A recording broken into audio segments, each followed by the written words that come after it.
Isang ina, pinupulutan daw ng mga marites sa kanilang barangay. May kapitbahay po kasi ako dito na lagi niya pong chinichismis na hindi daw anak ng asawa ko ang anak namin. Sobrang sakit na marinig na hindi anak namin ng asawa ko yung anak ko. Parang kakabog-kabog yung dibdib mo.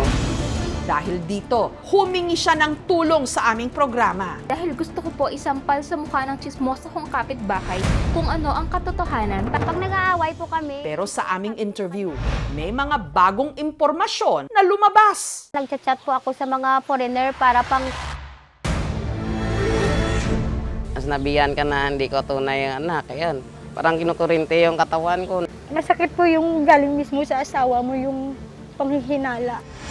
Sa paglabas ng resulta ng DNA test, mananahimik na ba ang mga itinuturo niya di umanong marites? O lalo lang siyang puputaktihin ng mga ito? Wala po akong kinatatakutan, hindi po ako malandi. God knows everything.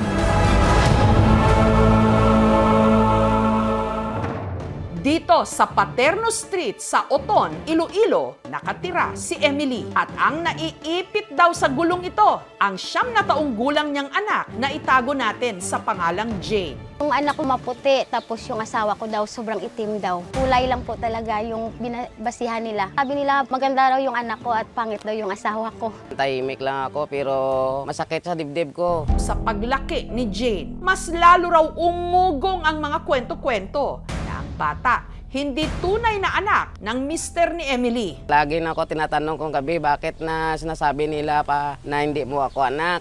Yun, tumutulo minsan yung ko, luwa ko. Nung una, deadma lang daw sila. Yung sinasabayan ko na lang po yung chismis, nasakyan ko na lang po.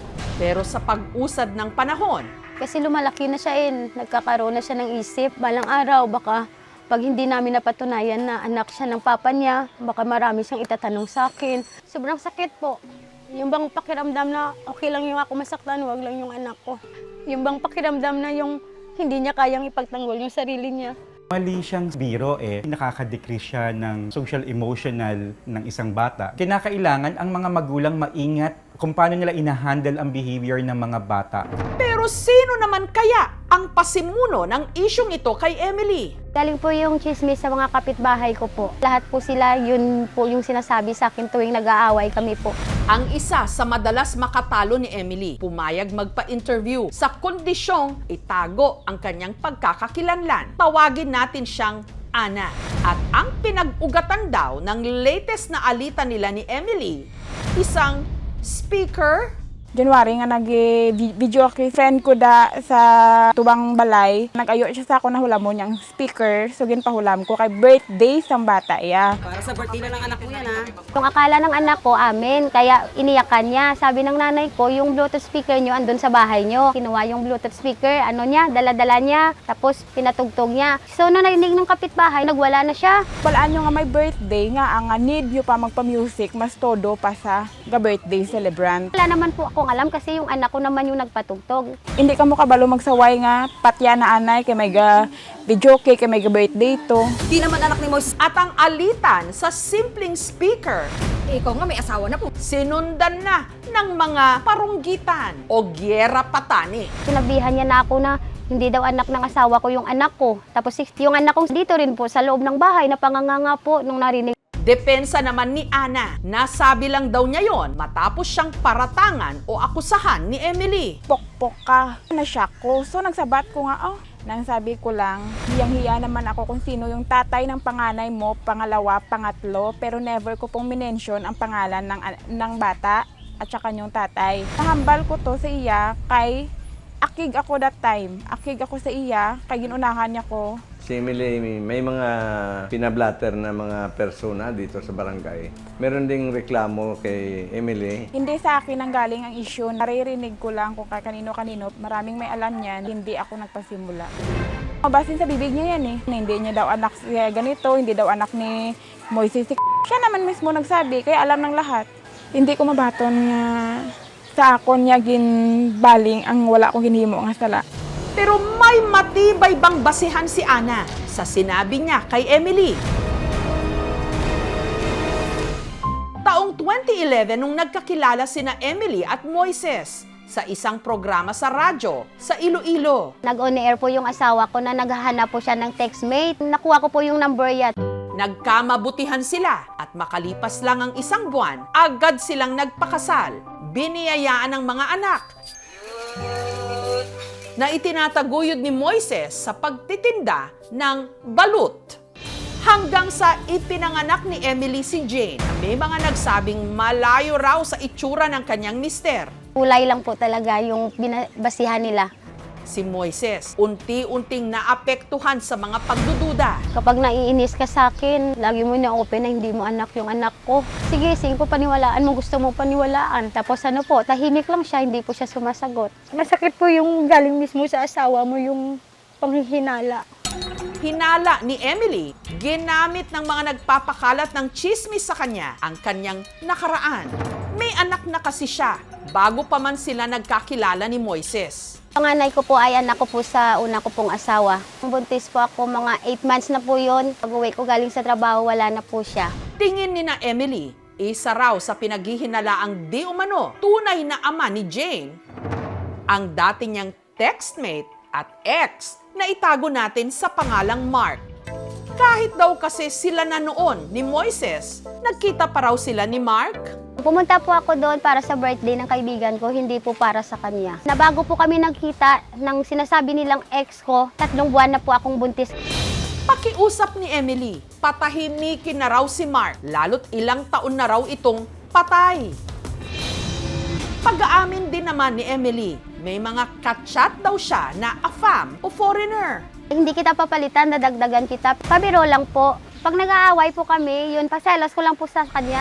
Yun nga lang, ang mga marites, ayaw pa rin daw siyang tantanan. Kaya dito na siya humingi ng tulong sa aming programa. Hindi po ako malandi. Wala po akong kasiping na iba. Gusto ko pong mapag-DNA test para mapatunayan po sa buong mundo na hindi po ako nagsisinungaling. Nitong nakaraang linggo, sumalang sa tinatawag na DNA paternity test sina Moises at Jane. Anak nga ba talaga ni Moises si Jane? Kampante po ako, wala po akong kabang nararamdaman. Pero handa rin ba sila sa anumang magiging resulta? Nakabahan ako kasi kung mag-negative, kaya sa mga chismosa doon sa bahay. Ang resulta ng DNA test natutuldok o baka lalo pang magpapaapoy sa mga pagdududa? Bigat lang po kasi sa dibdib ko. Susunod na!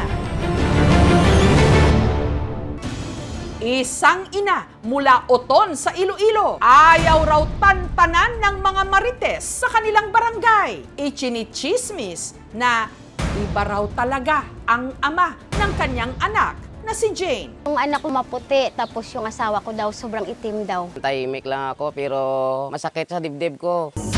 Kaya ang ina na si Emily humingi na ng tulong sa aming programa. Para matapos na po yung issue. Kampante po ako, wala po akong kabang nararamdaman. Nakabahan ako kasi kung mag-negative, kaya sa mga chismosa doon sa bahay. At lumabas na nga ang resulta ng DNA test.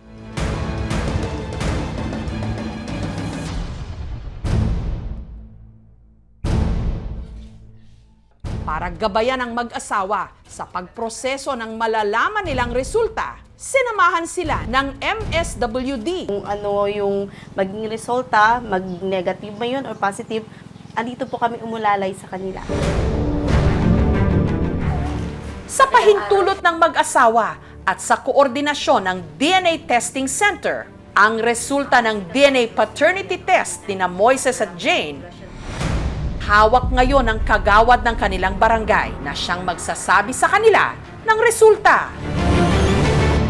Ang resulta ng sinagawang DNA paternity test ni Moises at Jane ay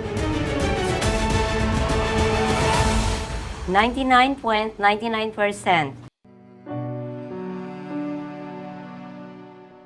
Ibig sabihin, sina Moises at Jane tunay na mag-ama at biktima lang sila ng mga chismis ng mga marites. Sila ay tunay na mag-ama.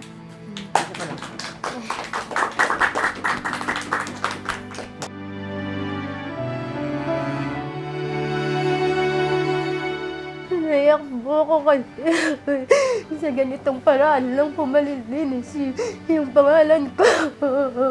Sa tagal-tagal pong taon, narinig yung chismis na yan. Hindi ko na po kailangan isa-isa inipaliwanag sa kanila.